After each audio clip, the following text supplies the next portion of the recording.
Welcome back, everyone, to another deep dive. This time we're going straight into the heart of the Syrian conflict, Mm. where the situation is changing incredibly rapidly. We've got reports from NBC News and the Syrian Observatory for Human Rights, and it paints a pretty intense picture, frankly. Yeah, the speed at which rebel forces are gaining ground is really striking here. I mean, in just 2 weeks, we've seen major cities like Aleppo and Hama fall under their control. It's hard to keep up, isn't it? Yeah. We've got the Syrian government under Bashar al-Assad, rebel groups like Hayat Tahrir al-Sham, also known as HTS, and then you've got international players like Russia and Iran. Everyone's all tangled up in this. Yeah, it's a complex web for sure, but I think one of the most significant developments that we should focus on is the fall of Daraa. Daraa is in southwestern Syria, and it holds immense symbolic weight because it was the birthplace of the 2011 uprising. The one that ignited the Syrian civil war. Chicks. And now HTS is claiming they've completely liberated Daraa. You've been following this conflict for years, so you know this is way more than just a strategic win for the rebels. What makes this such a pivotal moment? Well, I think the capture of Daraa is a very powerful symbolic victory for the rebels, especially for HTS. It reinforces their narrative of fighting for liberation against Assad's regime. But beyond the symbolism, I think it exposes a potential weakness in Assad's military strategy. HTS employed a tactic of strategic withdrawals. They essentially lured Syrian government forces into vulnerable positions before launching a decisive counteroffensive. This suggests a level of tactical sophistication that we haven't really seen from them before. So this win in Daraa might signal that HTS is becoming a more formidable force. It's certainly a possibility worth considering, and their momentum doesn't seem to be slowing down at all. HTS is now claiming to be encircling Damascus, the capital city, which obviously raises the stakes even higher. There are even reports of citizens in Jaramana, a suburb of Damascus, tearing down a bust of Hafez al-Assad, Bashar al-Assad's father. Wow, that's a powerful image. It really speaks volumes about the shifting sentiment on the ground. Absolutely. And if we kind of zoom out and look at the broader picture, the potential fall of Homs would be another major turning point. You highlighted in the outline why taking Homs would be so significant for the rebels. Can you elaborate on that? Sure, Homs is strategically crucial because it serves as a vital crossroads connecting Damascus to government strongholds along the Mediterranean coast. So if Homs falls, Damascus would essentially be cut off.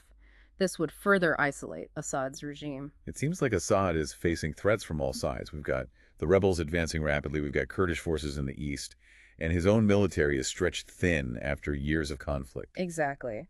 It's important to note that Assad's forces are attempting to hold their ground. They've announced repositioning in Daraa and claim to be regaining control in Homs and Hama, but their resources are undeniably strained. So we're kind of seeing Assad fighting a multi-front war. That's a good way to put it. And it's worth mentioning that even HTS, while they're gaining ground, are emphasizing restraint. NBC News reported on a message from an HTS commander urging fighters to show mercy as they enter cities. It's an interesting detail. On the surface, it appears to advocate for minimizing civilian casualties. But some might see it as a calculated move to project an image of control and legitimacy. It definitely raises questions about their true intentions. You're right, it's a nuanced situation. We can't make assumptions about their motivations, but it's a detail worth noting. Absolutely. Now let's shift our focus to the international players involved here. Russia and Iran have been staunch allies of Assad's regime. What role are they playing in this evolving situation? Well, their support has been absolutely critical for Assad's survival up to this point. However, their ability to influence the situation seems to be waning. Russia is deeply entangled in its war with Ukraine, and both Russia and Iran are grappling with other regional conflicts. We've got the ongoing war between Israel and Gaza, clashes between Hezbollah and Israel in Lebanon, and various proxy conflicts playing out across the Middle East. So it seems that even Assad's allies are facing their own set of challenges. Precisely. And this raises the question, if Assad's regime collapses, what comes next? Who fills the power vacuum? That's a question we'll definitely be exploring as we continue our deep dive. And we can't forget about the human cost of this conflict. The Syrian Observatory for Human Rights has reported over 820 people killed since this offensive began, including 111 civilians.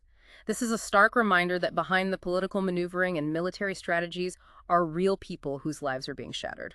It's crucial to keep that human element in focus as we delve deeper into this complex situation. So as this conflict intensifies within Syria, it's also creating ripples across its borders. One notable development is Jordan's decision to close its Jabr border crossing with Syria. That sounds like a significant move. Yeah. What prompted this decision? Well, Jordan is citing escalating security concerns as the primary reason.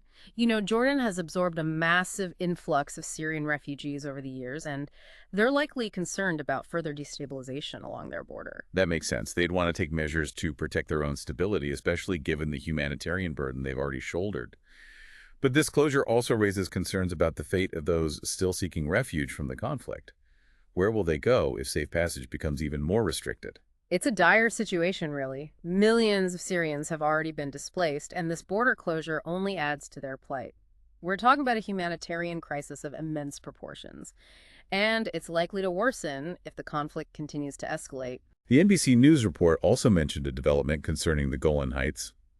For those who might not be familiar, can you provide some background on this territory and its significance in the Syrian conflict? Certainly. The Golan Heights is a strategically important plateau that borders Syria and Israel. Israel captured the Golan Heights from Syria during the 1967 Six-Day War and has occupied it ever since. They officially annexed it in 1981, a move not recognized by most of the international community. So how does the Golan Heights factor into the current situation? Well, according to the Syrian Observatory for Human Rights, Syrian government forces have withdrawn from the Golan Heights for the first time since Israel took control. That's a pretty dramatic shift. What could be the implications of this withdrawal? It's a complex situation. Some analysts speculate that Assad might be consolidating his forces in response to the rebel advances, essentially prioritizing other fronts over the Golan Heights. Others suggest this might be a tactical move, potentially creating a buffer zone to avoid direct confrontation with Israel. It seems like every new development adds another layer of complexity to this conflict. You're absolutely right. There's a lot of speculation about whether Israel might become more directly involved in the conflict, especially with Syrian forces withdrawing from the Golan Heights. It's like a chess game with multiple players, each making strategic moves that could have far-reaching consequences. That's a good analogy. We're witnessing a constant recalibration of alliances and strategies as the situation on the ground evolves. And it's crucial to remember that within this complex geopolitical landscape, there are millions of individuals whose lives are hanging in the balance. You've touched on this before, but it's important to keep emphasizing the human cost of this conflict. It's easy to get caught up in the political and military aspects, but we can't lose sight of the individual stories of suffering and resilience. I couldn't agree more. We're talking about families torn apart, homes destroyed, and countless lives lost or irrevocably altered. It's a tragedy of immense proportions. So considering all these factors, where do we go from here? What's the future hold for Syria? It's a question that's really difficult to answer with any certainty, but one thing's clear. The situation in Syria is at a critical juncture. The coming weeks and months could be decisive, not only for Syria's future, but for the stability of the entire region. It's a sobering thought. The choices made by both internal and external actors will have profound consequences. Exactly. We're talking about a potential domino effect where instability in Syria could spill over into neighboring countries, further exacerbating existing tensions and potentially sparking new conflicts. If Assad's regime does fall, as some analysts are predicting, what are some possible scenarios for the power vacuum that would inevitably follow? That's one of the most pressing questions. There are multiple factions vying for power within Syria, each with its own set of interests and ideologies. And those interests might not align with the aspirations of the Syrian people, who have endured so much suffering throughout this conflict. You raise a crucial point. The transition to a post-Assad Syria, if it happens, will be fraught with challenges. There's a real risk of further fragmentation, internal power struggles, and potentially even the rise of extremist groups. And the possibility of foreign intervention adds another layer of complexity to the equation. Absolutely. Various countries and regional powers have their own strategic interests in Syria, and they might see a change in leadership as an opportunity to exert their influence. This could easily escalate into a proxy war, further prolonging the conflict and adding to the suffering of the Syrian people. It's a daunting prospect. But even in the face of such uncertainty, we can't afford to succumb to apathy or despair. I agree. This deep dive has highlighted the complexities of the Syrian conflict, the high stakes involved, and the devastating human toll it's taken. It's a situation that demands our attention, our empathy, and our commitment to seeking peaceful solutions. We've covered a lot of ground in this deep dive, exploring the complexities of the Syrian conflict from various angles. But I want to shift our focus now to the future. What might a post-Assad Syria look like? What are some potential scenarios we should be considering? That's the million-dollar question, right? And unfortunately, there's no crystal ball that can give us definitive answers, but we can analyze the current situation and extrapolate some potential outcomes. So let's explore those possibilities. One scenario we've touched upon is the complete collapse of Assad's regime and a victory for the rebel forces, potentially with HTS at the forefront. What are the implications of this scenario? Well, while the fall of Assad might seem like a positive development at first glance, the reality is far more nuanced. HTS is a group with a complex and controversial history. They've been accused of human rights abuses and have links to extremist ideologies.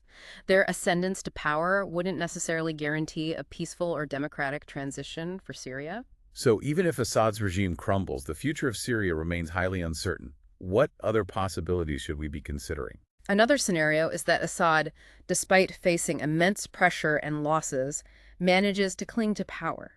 He's demonstrated resilience in the past, surviving numerous challenges to his authority.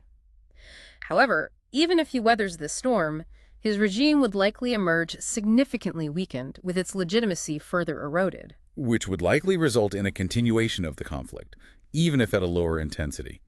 And we're already seeing a devastating humanitarian crisis in Syria, with millions displaced and countless lives lost. A prolonged conflict, regardless of who holds power, would only exacerbate this crisis. Absolutely. The human cost of this conflict cannot be overstated. Even if fighting subsides, the task of rebuilding Syria, both physically and socially, will be monumental. It'll require a massive international effort and a commitment from all parties involved to prioritize the needs of the Syrian people. That brings us to another crucial question. What role can the international community play in shaping the future of Syria?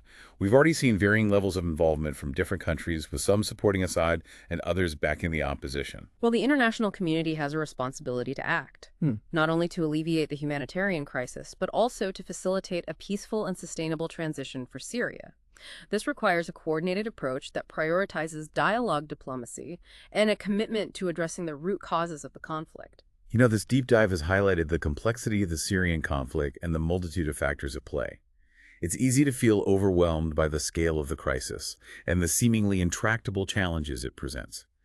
But even in the darkest of times, hope remains. I wholeheartedly agree. Human history is filled with examples of societies overcoming seemingly insurmountable obstacles.